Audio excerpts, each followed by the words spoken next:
Got any change? Then Spanish horror 30 coins might be for you.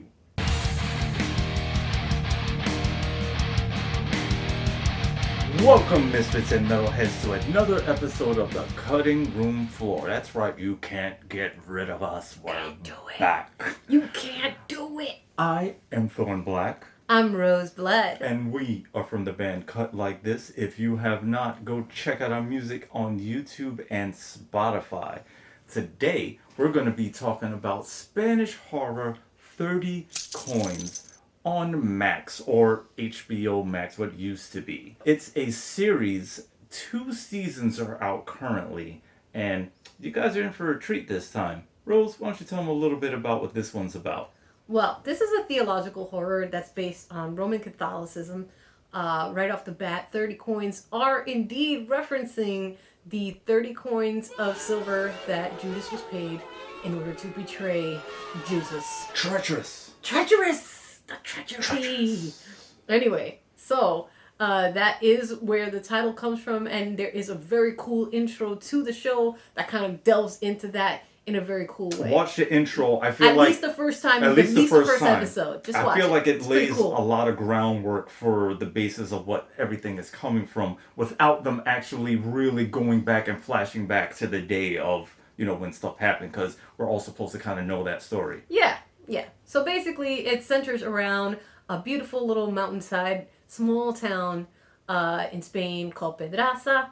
And it is centered around this big, there's like kind of like this big castle-like structure there. And that is being renovated and turned into a beautiful hotel by one of our main characters, Paco, and his wife Merche. They own that, and they're turning that into like a venue and stuff like that. And Paco is the mayor of this town. As well as the owner of not only that, really cool location, but also a meatpacking plant in the town where pretty much, I would say, like 80% of the population of the town is probably working there. Like at least all the men are working there.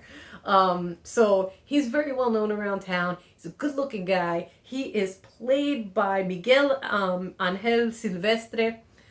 Puts in a really solid performance. He is a very sympathetic character. He's easygoing. He's charming. You can see why people like him so much. And his wife puts out an incredible performance. Does she? Her character, yes. Merche, is played by, let me look at my notes, hold on, Macarena Gomez, who we've seen in a couple of other films, and she is just absolutely incredible as Merche. Merche is a character that just gets, she just unfolds into, from girl boss but frustrated wife to a real badass as the show goes on. Character development. Yes. Oh, this character, this woman is playing this character. She is playing the hell out of this character. What she starts out as, she does not stay as. Yeah. And I even think she's doing an amazing job the entire time, but I'm just saying, like, this character she really does. Really has some changes. Her facial expressions. Mm-hmm. Oh, man. If looks could kill, I believe half of the cast would have been dead. Merche is the queen of the side eye.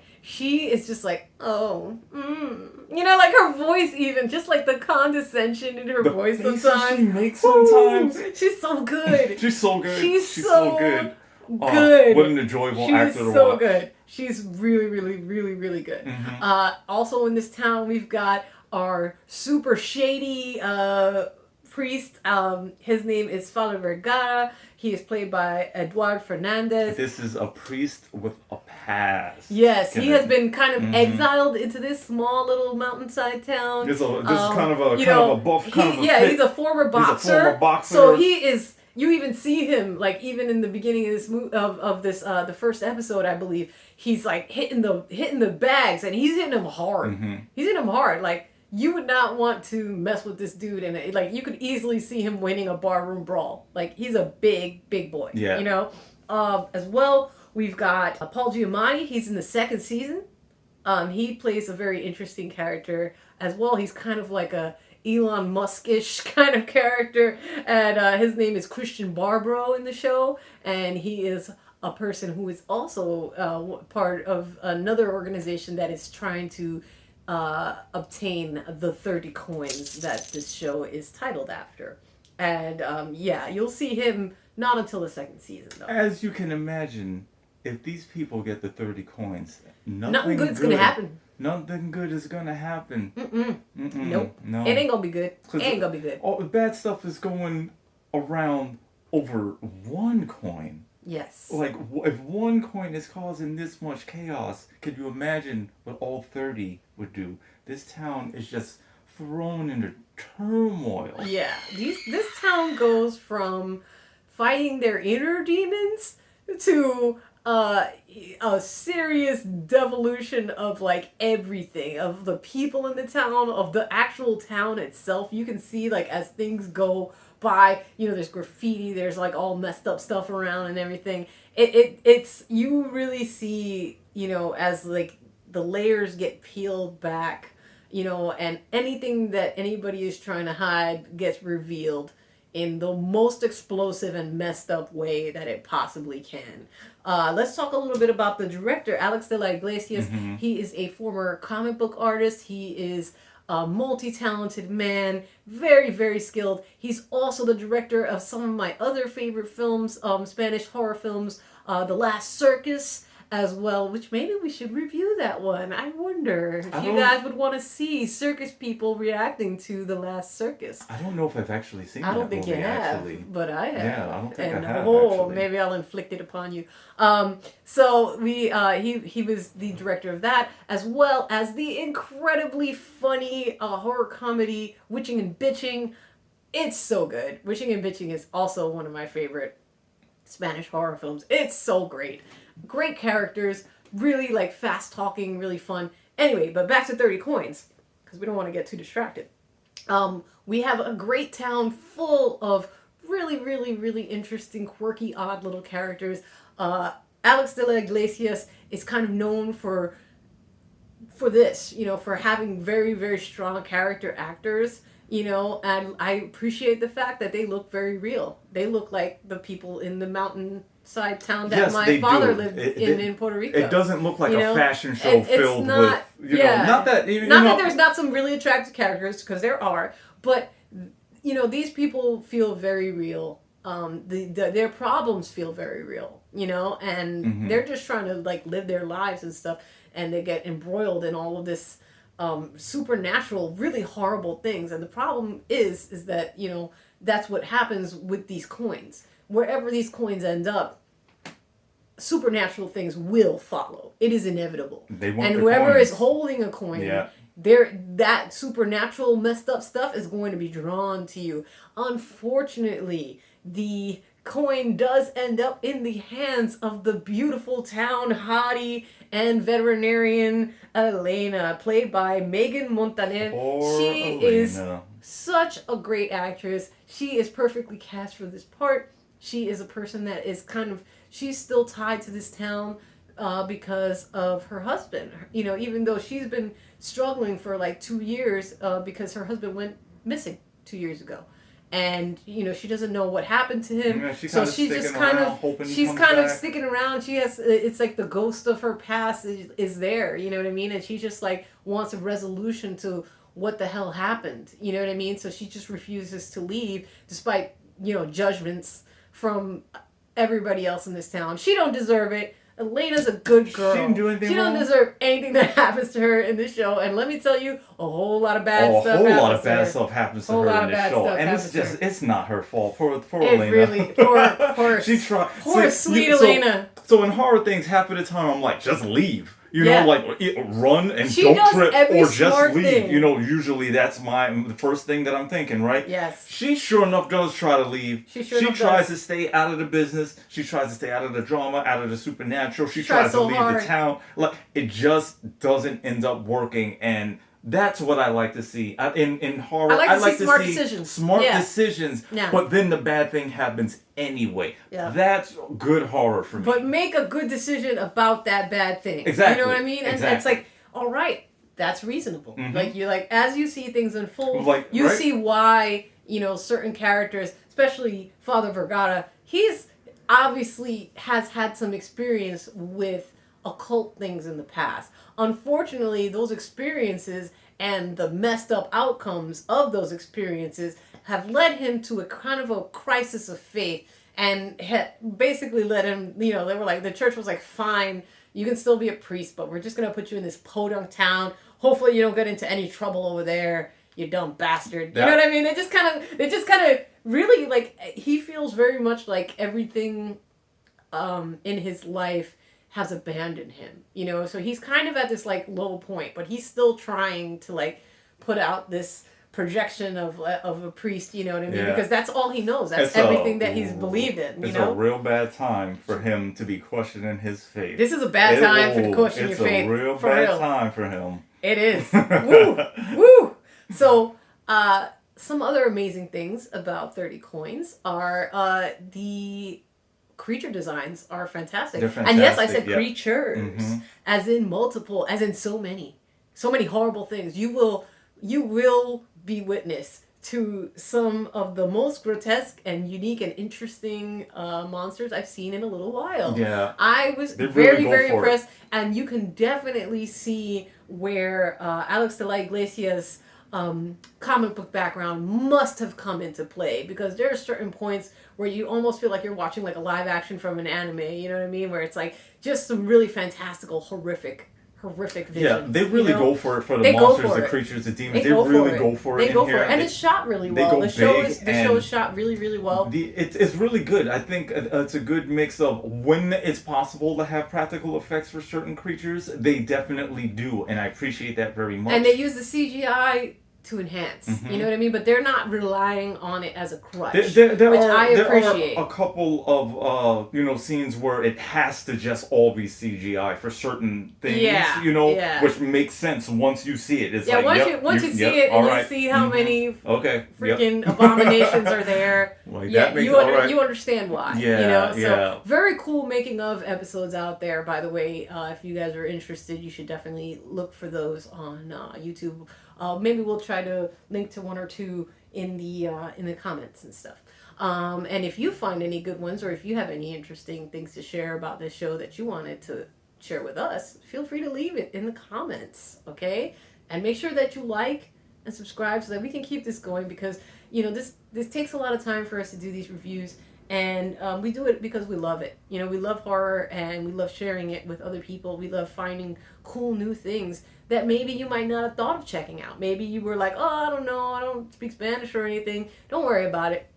You can watch this show, and you're still going to really get a kick out of it. It's worth reading some subtitles. It's worth reading some subtitles, definitely trust worth me. It. Especially if you're looking for something new that you haven't seen. Yes. You're going to see something you haven't seen. This is a fantastic original story that has so many twists and turns, so much darkness, so much, like, action, you know what I mean? It's got really good characters and interpersonal relationships between all of the characters in the entire town. Also, if you were hoping to see some of these sexy characters get it on, there's a little bit of that too. For, wink, wink, nudge, nudge. For those of you that are interested in that kind of thing, you should definitely. You're not going to be disappointed. There's a whole lot to enjoy in this show. We have great character, great dialogue. There's some times where it's really funny, you know what I mean? There's some times where it's really, really, really sad, and you're like, damn, like, yo, this character is getting put through the ringer right now. There's some times where they're just getting wrung out. There's some horrifying times and moments in this show too, like the horror is just. It's impressive. It's like they go there. And they go there all the way. They're not scared to really just show you what they were trying to do, and not just like halfway do it, Yeah, and if you're one of those people that you see a monster movie and you're like, I wish I could have seen some more of that. Like I wanted to see more of that creature. That looked like it was really cool, but it was so dark that you're gonna see it. You're gonna see it. You're gonna see it all. And then you're gonna see something else. You're gonna see it all. And then you're gonna see something else. And you're gonna wish you didn't sometimes. You're gonna be like, God damn, that was horrifying. It gets messed up. Like where's the brain bleach? You know what I mean? Like it's bad. It's really bad, and it's so bad it's good. So all of that being said, We don't want to spoil this for you. It's a theological horror. It's full of murder, mayhem, monsters, and misery, and action, and sexy times. It's got it all, you know? So you don't want to miss out. You should absolutely see 30 Coins. Go and watch it. Yeah, there's something for everybody in here. If you love horror and you want to see some crazy stuff, you're going to see it. You want a little bit of action, a little bit of, and you're gonna get it. You know, it's gonna happen, and it's gonna happen in each episode. Some other new and equally messed up thing, or even more messed up thing, is going to occur. Do we need to give this a rating right now? Should we give it the rating now? I think we might need to Let's give do the this rating. a rating. All right, Thorn Black. What is your rating for the amazing 30 Coins?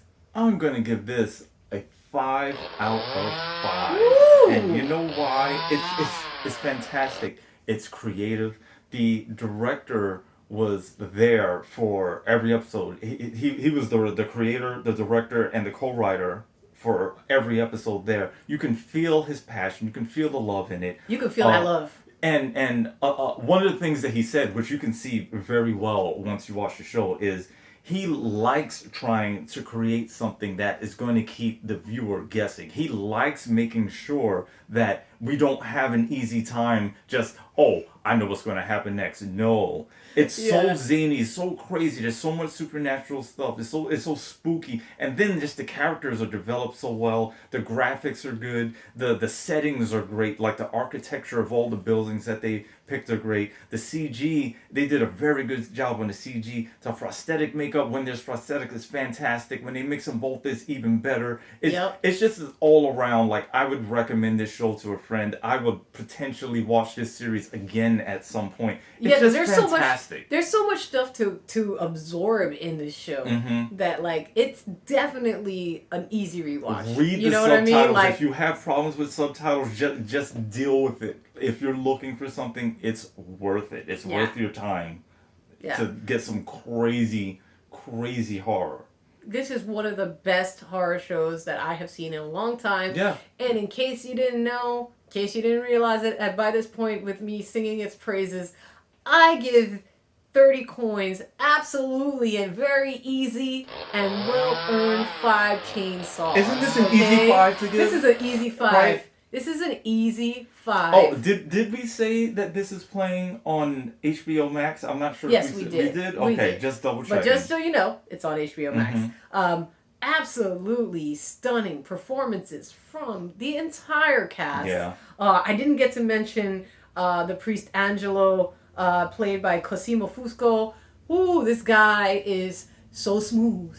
He's so smooth, and he is like has the perfect combination of like just like he's like a silver fox who carries himself incredibly well. He's very elegant. He's very, very well spoken. He's very charming, and he is very, very evil. It's great. It's just like, ooh, the way that he plays this whole town like a fiddle. I love the like composed villain. He is so composed. That composed villain, he nails that character. My man is large and in charge. Yeah. Okay? He is so in charge. He walks into a room and you know it. Yeah, you know it. Also, another great villain in this show, Cardinal Santoro, who's played by Manolo Solo. He's also fantastic. He is kind of part of this organization that's like, definitely like after these coins and stuff. And you'll see what he's about as the show unfolds. But he is